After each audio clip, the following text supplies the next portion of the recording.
jawzsg from Singapore. A while ago I put up a short clip of my Slayer exciter on Facebook, and I got some response asking for a schematic or a diagram on how to put this thing together. I'm very new to electronics, and I did all this by trial and error from things I learned from the internet. I hope this video could help you. But first let me share with you where I learned this circuit from. I believe GBluer is the originator of this circuit. He goes by the nick of Slayer 007 in the energeticforum.com. He also has a YouTube channel by the name of GBluer. You can Google for his work there, and probably you'll learn quite a lot. If you want to go through the audio like me, taking a lot of patience to wind the secondary coil, burning up components, and not having successful attempts, you can check out his developer kit on eBay. It's a very beautifully made kit and definitely a very worthwhile option for you. I also look at work done on this circuit by Lidmoto, Jonny, Davro, Judd, and Carrington. These people has run a lot of experiment on this circuit very extensively. They use a different composition of components and options. They're able to run this circuit efficiently at very low voltage. Let me just go through my setup. For the power supply, I have this newly acquired transformer. It's putting out 1500 milliamps. I've set it to 12 volt. The old transformer I'm using was from an old laptop, and it's putting out 5 amp instead. And I get some irritating burn on my finger if I accidentally touch the wire and stuff. And moreover, it doesn't have this indicator, and I have to check the switch all the time to know my power status. Right now, it is hooked up to the screw pack.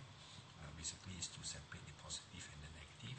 I'm running the positive on the red indicator clip and the negative on the black indicator clip. Right now, it's hooked on to my multimeter, and maybe you should check the voltage I'm getting from this cheap transformer here. Yeah, I'm getting about 12 volts, so that's pretty good value for money for something very cheap.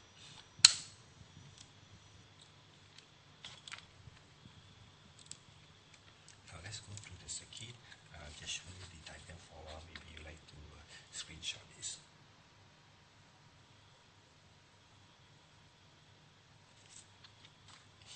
Okay, there's just a few components you will require. Basically, you need a transistor.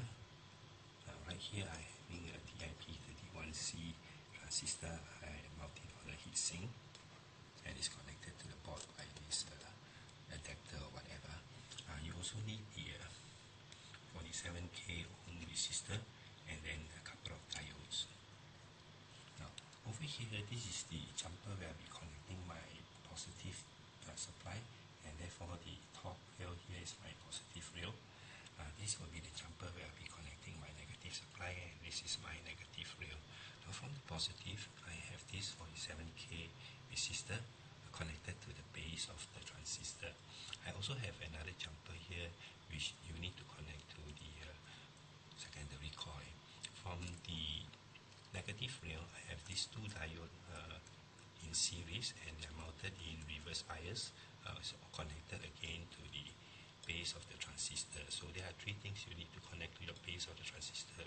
Basically, it's the resistor, a jumper for your secondary coil, and these two diodes.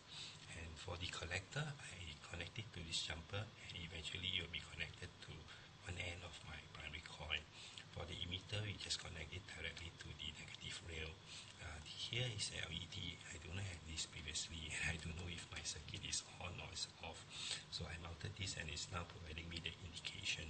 The LED is mounted in reverse bias. That means to say this leg is the normal leg you will connect to your positive supply, but I'm now connecting it to the negative rail. I don't know why it works, but it works. If you connect it the other way, then it doesn't work. For the coil component, it's very Tesla coil look-alike thing. I have here my primary coil. It is a 40mm PVC pipe. I have 4 turns of this household wire. I don't know what gauge they are. I just pull it out from the power supply cable. For the secondary coil, this is a 1-inch PVC pipe. I think it measures close to 30mm on the external. And I'm using this 28A WG or 0.37 mm magnetic wire. I have 300 turns on this PVC pipe. have both ends open. For the top load, I have a plastic ball. I think it's a Christmas decor. I wrap it with aluminum foil so it becomes a conductor and serves as my top load. Now, to set up, you need to set your secondary coil upright, and then you slot in the primary. Yes, and then you end up with two connections to make on your primary coil. Now, one of these connection is to be connected to the power supply, but what I'm doing is I'll be connecting it connectively with my positive rail jumper. So the other connection is supposed to be connected to the collector of the transistor. Likewise, I'm using an indicator clip to help me with that.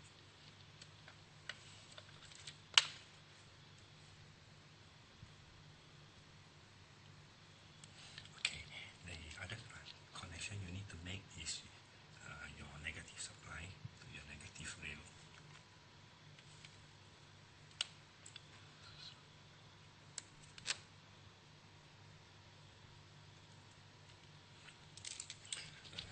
One final connection is to connect the secondary coil to the jumper in the circuit board.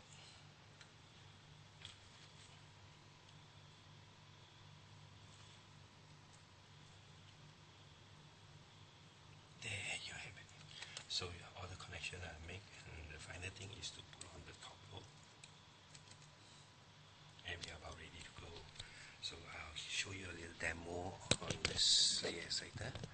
I'm not turning off the light, so I put a very dark background behind, and I hope it's enough contrast to show you the demo. The light is on, so we have power. This is a 32-watt circular fluorescent tube. It's a very old one. You just need to move it close to the coil, and then she will light up wirelessly. Just let me hang it up on top there.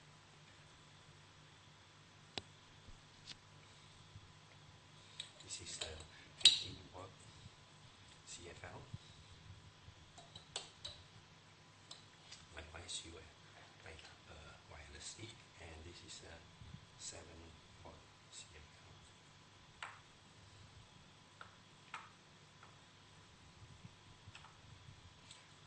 Over here is the old coil which I no longer use. It is the first coil where I'm able to run the layer exciter successfully. Now you notice that this coil and this coil I'm using now, they are at different height.